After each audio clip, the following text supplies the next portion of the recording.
کہانی کا آغاز ہوتا ہے اور ہمیں ایک طوفانی رات میں ایک آدمی کسی کو فون کرتے ہوئے دکھایا جاتا ہے۔ دوسری طرف ناسا کی سائنٹسٹ ڈاکٹر ہیرو مارٹن تھی۔ وہ آدمی بتاتا ہے کہ ان کے علاقے میں ناسا نے کچھ سال پہلے ٹینک چھوڑ دیے تھے جس میں سے ایک عجیب چیز باہر نکل رہی ہے اور وہ ہم سب کو مار رہی ہے۔ وہ اپنی لوکیشن آسٹریلیا بتاتا ہے جس کے ساتھ ہی فون کٹ ہو جاتا ہے۔ اس کے چند گھنٹوں بعد ہمیں اس جگہ کا سین دکھایا جاتا ہے جہاں سے وہ آدمی کال کر رہا تھا۔ ڈاکٹر مارٹن وہاں پہنچ چکی تھی اور ساتھ ہی اس علاقے کے 2 فوجی افسر جن میں ایک کا نام رابرٹ کوئن اور دوسری مہیلا تھی جس کا نام ٹرینی رومانو تھا۔ اب ان کی ڈسکشن سے ہمیں کلیئر ہوتا ہے کہ 1979 میں اسپیس میں ایک خفیہ مشن چل رہا تھا۔ اس اسپیس شپ میں کچھ فنگس کے ایکسپیریمنٹل پارٹس تھے جو کسی بھی جاندار چیز کو چھو کر اس کی حالت بدل سکتے تھے، مگر وہ اسپیس شپ تباہ ہو گئی تھی جس کے کچھ حصے تو جل کر سمندر میں گر گئے تھے اور 2 حصے بچ گئے تھے جو یہاں اس علاقے میں کہیں گرے تھے۔ جس کے بعد رابرٹ پوچھتا ہے کہ اب پرابلم کیا ہے، جس پر ڈاکٹر مارٹن بتاتی ہے کہ اس کے اندر صرف فنگس تھی، مگر کل اس آدمی نے بتایا کہ اس ٹینک میں سے کچھ عجیب چیز باہر نکل رہی ہے جو ہم سب کو مار رہی ہے۔ یہ بات ہماری سمجھ میں نہیں آئی، اس لیے آج ہم یہاں موجود ہیں۔ ڈاکٹر خود کو سیفٹی انجیکشن لگاتی ہے مگر کرنل کہتا ہے کہ اسے ضرورت نہیں ہے، جس کے بعد وہ آگے بڑھ جاتے ہیں۔ وہ اس علاقے کے آگے بڑھتے ہیں اور دیکھتے ہیں کہ سارا علاقہ خالی پڑا تھا، نہ کوئی انسان تھا اور نہ ہی کوئی جانور۔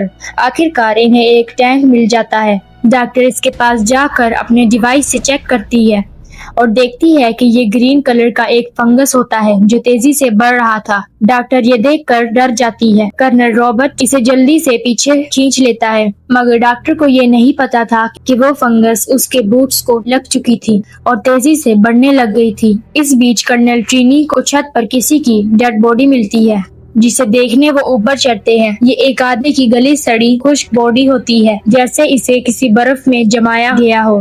تبھی وہ دیکھتے ہیں کہ گھروں کی چھتوں پر ہر طرف لوگ مرے ہوئے پڑے تھے اور ان سب کی بھی ایسی ہی حالت نظر آ رہی تھی۔ تبھی اس ڈیڈ باڈی کی کھوپڑی اچانک سے پھٹ جاتی ہے جس میں سے وہی فنگس فریش حالت میں نظر آتا ہے۔ کرنل ڈاکٹر سے کہتا ہے کہ جلدی سے سیمپل لے کر ہمیں یہاں سے جانا چاہیے۔ کرنل ٹرینی کہتی ہے کہ ہمیں اس جگہ کو جلا دینا چاہیے، مگر کرنل رابرٹ کہتا ہے کہ ہمارے پاس اتنا سمے نہیں ہے اور نہ ہی اتنی بڑی جگہ کو جلانے کے لیے کوئی فیول ہے۔ اسی بیچ ڈاکٹر ایک چھوٹی سی بوتل سے سیمپل اکٹھا کرتی ہے، مگر فنگس ڈاکٹر کے جوتے سے ہوتا ہوا ڈاکٹر کی باڈی میں پھیل جاتا ہے جس کا جلد ہی اثر ہونے لگ جاتا ہے اور ڈاکٹر کو چکر آنے لگتے ہیں۔ اس کا مطلب یہ تھا کہ اس انجیکشن نے بھی اپنا کام نہیں کیا تھا۔ کرنل پوچھتا ہے کہ کیا وہ ٹھیک ہے؟ اس سے پہلے کہ وہ کوئی جواب دیتی فنگس اس کے منہ سے باہر نکلتا ہے جس نے ڈاکٹر کے برین کو پوری طرح قابو کر لیا تھا۔ ڈاکٹر کو خطرے کا اندازہ تھا، اس لیے وہ گاڑی لے کر بھاگنے کی کوشش کرتی ہے تاکہ ان سے دور چلی جائے، مگر غلطی سے رابرٹ کو کار سے ٹکر لگ جاتی ہے اور اس کی لیگز ڈیمیج ہو جاتی ہے۔ جس کے بعد ڈاکٹر باہر نکل کر ٹرینی کی گن اٹھا لیتی ہے اور خود کو شوٹ کر لیتی ہے جیسا کہ وہ فنگس اس سے کروانا چاہتا تھا۔ اس کے بعد اگلے سین میں دکھایا جاتا ہے جس میں بہت سارے آرمی کے لوگ وہاں آ چکے تھے اور وہ سیمپل لے کر انہوں نے پورے علاقے کو بلاسٹ کر کے جلا دیا تھا تاکہ فنگس کو پوری طرح سے ختم کر دیا جائے، اور اس سیمپل کو لا کر ایک کولڈ سٹوریج میں رکھ دیا تھا۔ سمے گزرتا رہا اور 19 سال بعد وہ فنگس اسی طرح پڑا رہا۔ اس نے کوئی ہلچل نہیں کی جب تک اس کولڈ سٹوریج میں ایٹماسفیئر ٹھنڈا رہا۔ اس کے بعد سین چینج ہوتا ہے اور ہمیں ایک ینگ سیکیورٹی گارڈ اس کولڈ سٹوریج میں آتا دکھائی دیتا ہے جس کا نام ٹریوس تھا۔ اسے پتہ چلتا ہے کہ نائٹ شفٹ میں اب اس کے ساتھ ایک مہیلا کی ڈیوٹی لگ گئی ہے جس کا ابھی سیکیورٹی کے کام میں تجربہ بھی نہیں تھا۔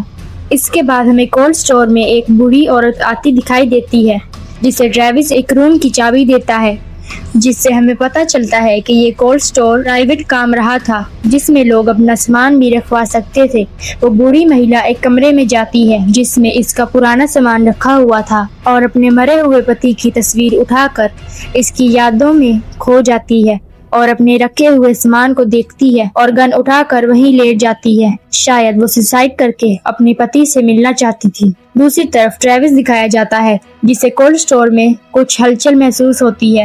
وہ اپنی پارٹنر کو کال کر کے بلاتا ہے جو کہ نئی سیکیورٹی گارڈ تھی، مگر وہ بھی کہتی ہے کہ اسے کوئی آوازیں نہیں آ رہی، سب ٹھیک لگ رہا ہے۔ اس کے بعد دونوں ایک دوسرے کو انٹروڈیوس کرواتے ہیں۔ تب لڑکی بتاتی ہے کہ اس کا نام نایومی ہے، جبکہ ٹریوس اپنا نک نیم ٹی کیک بتاتا ہے۔ تبھی ہمیں کرنل رابرٹ دکھایا جاتا ہے جو کہ بوڑھا ہو چکا تھا۔ اسے کسی کی کال آتی ہے اور وہ اپنے بستر سے اٹھ جاتا ہے۔ یہ کال اسے ہیڈ آفس سے آئی تھی، جس سے اسے پتہ چلتا ہے کہ جس کولڈ سٹور میں انہوں نے فنگس رکھا تھا، اس جگہ ویدر چینج ہونے سے انہیں فنگس کے دوبارہ ایکٹیو ہونے کے سگنلز ملے ہیں، جس سے کرنل پریشان ہو جاتا ہے اور کہتا ہے کہ تھوڑی دیر میں وہاں پہنچ جائے گا۔ دوسری طرف ٹریوس کو وہ آواز دیوار کے پیچھے سے سنائی دیتی ہے، جسے وہ ہتھوڑے سے توڑ دیتا ہے۔ تب اسے پتہ چلتا ہے کہ یہ آرمی کا خفیہ کمرہ ہے، جہاں سے مسلسل سگنلز کی آواز آ رہی تھی، جہاں پر انہیں آرمی کے سٹور روم کا میپ ملتا ہے۔ نایومی اس سے پوچھتی ہے کہ کیا وہ وہاں جانا چاہتا ہے، جس پر ٹریوس کہتا ہے کہ نہیں، وہاں جانا آسان نہیں ہوگا۔ مگر نایومی ضد کرتی ہے۔ میپ کے حساب سے وہاں کوئی لوگ نظر نہیں آ رہا، ہم فن کے لیے وہاں جا سکتے ہیں۔ آخر کار وہ مان جاتا ہے۔ نایومی اس میپ کی تصویر لے لیتی ہے اور وہ لفٹ کے ذریعے بیسمنٹ کی طرف بڑھ جاتے ہیں۔ وہ میپ کو فالو کرتے ہوئے اس کمرے میں پہنچ جاتے ہیں جہاں سٹیئرز ہونی چاہیے تھی، مگر وہ دیکھتے ہیں کہ یہ ایک چھوٹا سا کمرہ تھا جس میں سٹیئرز نہیں تھی۔ نایومی کہتی ہے کہ آرمی نے اسے ضرور سیکرٹلی رکھا ہوگا۔ اسی بیچ وہ دیوار پر ٹانگ مارتا ہے اور خفیہ دروازہ کھل جاتا ہے۔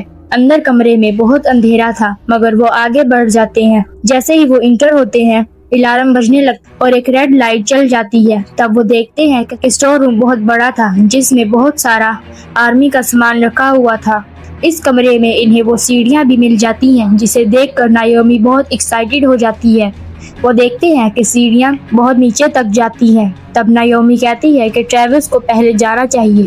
اسی سمے کولڈ سٹور کے باہر ایک کار آ کر رکتی ہے، جس میں ایک آدمی ہوتا ہے جو نایومی کو کال کرتا ہے، مگر وہ اٹینڈ نہیں کرتی۔ اس کے پاس ایک چھوٹی گن پڑی تھی۔ وہ اسے دیکھتے ہوئے نایومی کو وائس میسج بھیجتا ہے اور کہتا ہے کہ وہ ایک مصیبت میں ہے۔ وہ اپنے ساتھ ایک ٹرنک لے کر آیا ہے، جس وجہ سے وہ پریشان ہے اور وہ اندر آنا چاہتا ہے۔ اس کے بعد وہ دیکھتا ہے کہ جو چیز بھی اس نے ٹرنک میں رکھی تھی وہ حرکت کر رہی تھی، جیسے وہ باہر آنا چاہتی ہو۔ وہ آدمی ڈرتے ڈرتے یہ کہتے ہوئے ٹرنک کو کھولتا ہے کہ تم تو مر چکے تھے، تم زندہ نہیں ہو سکتے۔ اتنے میں وہ دیکھتا ہے کہ اس میں اس کی کیٹ تھی، جو کہ زندہ تھی، مگر اگلے ہی لمحے وہ اپنا چہرہ اس آدمی کی طرف کرتی ہے۔ تب ہمیں پتہ چلتا ہے کہ وہی فنگس اس کیٹ پر قبضہ کر چکا تھا، مطلب یہ کہ وہ دوبارہ سے فنگس ایکٹیو ہو گیا تھا۔ اب یہاں سے ریئل پرابلم شروع ہوتی ہے۔ وہ کیٹ وہاں سے بھاگ کر چھت پر چڑھ جاتی ہے اور جا کر اپنا سر ایک لوہے کی روڈ پر مارتی ہے، جس سے وہ مر جاتی ہے اور اس کی باڈی پھٹ جاتی ہے، جس وجہ سے وہ فنگس ارد گرد پھیل کر اسی آدمی اور تھوڑے دور کھڑے جنگلی ہرنوں پر اٹیک کر کے ان پر قبضہ کر لیتا ہے۔ اس سے ہمیں کلیئر ہو جاتا ہے کہ یہ فنگس انسانوں پر ہی نہیں بلکہ جانوروں پر بھی قبضہ کر کے انہیں سوسائڈ کرنے پر مجبور کرتا ہے، جس سے وہ اپنے آپ کو تیزی سے ہرا سکتا ہے۔ اس سمے ٹریوس اور نایومی بھی نیچے پہنچ چکے تھے۔ اب ان کے سامنے ایک لمبی سرنگ تھی، جس میں وہ آگے بڑھنا شروع کر دیتے ہیں۔ تب ان کی باتوں سے پتہ چلتا ہے کہ نایومی شادی شدہ ہے اور اس کی ایک 6 سال کی بیٹی ہے۔ وہ اندر جاتے ہیں اور دیکھتے ہیں کہ پائپ لائن کے نیچے بہت سارے چوہے ہوتے ہیں، جن پر گرین کلر کی فنگس لگی ہوتی ہے اور وہ ایک دوسرے کو کھا رہے ہوتے ہیں۔ اتنے میں نایومی ایک اور بند دروازے کی طرف بڑھتی ہے، جبکہ ٹریوس ان چوہوں کو دیکھ رہا ہوتا ہے۔ نایومی دروازے کے شیشے سے اندر دیکھتی ہے، اسے ہر طرف فنگس دکھائی دیتا ہے اور وہ محسوس کرتی ہے کہ دروازہ بہت گرم تھا۔ وہ اس فنگس کو چھونے ہی والی ہوتی ہے، مگر ٹریوس اسے روک دیتا ہے اور کہتا ہے کہ انہیں یہاں سے جانا چاہیے، جس کے بعد وہ دونوں وہاں سے باہر نکل آتے ہیں۔ دوسری طرف کولڈ سٹور کے باہر ہمیں وہی آدمی دکھایا جاتا ہے جس کی طبیعت خراب ہو چکی تھی اور وہ فنگس کی وامٹنگ کر رہا تھا۔ فنگس اس کے دماغ کو قابو کر کے کہتا ہے کہ ہمیں اور لوگوں کو تلاش کرنا ہوگا تاکہ ہم اپنی سنکھیا پھیلا سکیں، مطلب یہ کہ فنگس تب تک سوسائڈ نہیں کرنے دیتا جب تک آس پاس اور لوگ یا جاندار موجود نہ ہو۔ اب یہ آدمی اپنی گن لے لیتا ہے اور کولڈ سٹور کی طرف بڑھتا ہے اور اس کا ساتھ دینے کے لیے ایک انفیکٹڈ ہرن بھی اندر بڑھ جاتا ہے۔ دوسری طرف کرنل رابرٹ بھی جہاز پر سفر کرتا ہوا دکھائی دیتا ہے، جو اس کولڈ سٹور کی طرف جا رہا تھا۔ راستے میں وہ فون پر اپنے سینئر سے بات کرتا ہے۔ سینئر کرنل اسے کہتا ہے کہ اسے